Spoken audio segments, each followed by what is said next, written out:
નવો ફોન લેતી વખતે માત્ર કેમેરાના મેગાપિક્સલ જોઈને છેતરાઈ ન જતા. આ સત્ય જાણશો તો ફોન પસંદગી બદલાઈ જશે. આધુનિક યુગમાં ટેકનોલોજી એટલી ઝડપથી બદલાઈ રહી છે, પરિવર્તન એટલું ઝડપથી આવી રહ્યું છે કે લોકો નવી નવી ટેકનોલોજીનો ઝડપથી ઉપયોગ કરતા થયા છે. દર મહિને કે દર 6 મહિને આજના યુવાનો નવો ફોન ખરીદી રહ્યા છે.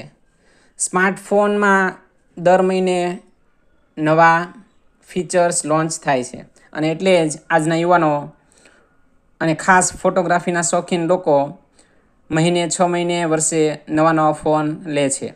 ફોન લેતી વખતે તેઓ ફોટોગ્રાફીના શોખીન યુવાનો માત્ર ફોનના મેગાપિક્સેલને જ ધ્યાન રાખે છે.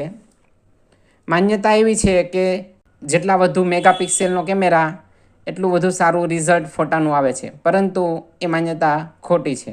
હકીકત એ છે કે કેમેરાના મેગાપિક્સેલ ઉપરાંત સેન્સર સાઇઝ, ઇમેજ પ્રોસેસિંગ એટલે કે ફોનનું પ્રોસેસર, કેમેરાનો સોફ્ટવેર, આ ત્રણેય બાબતો ફોટાના રિઝલ્ટ પર આધાર રાખે છે. આ ત્રણ વસ્તુ મેગાપિક્સલ કરતાં પણ વધારે મહત્ત્વની છે.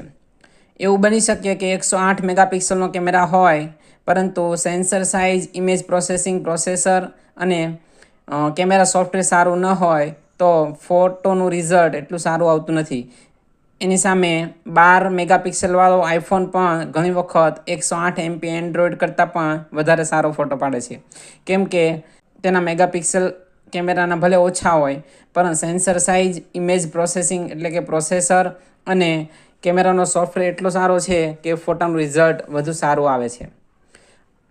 તો હવે નવો ફોન લેતી વખતે ખાસ ધ્યાન રાખજો કે માત્ર કેમેરાના મેગાપિક્સલ જોઈને છેતરાઈ ન જતા.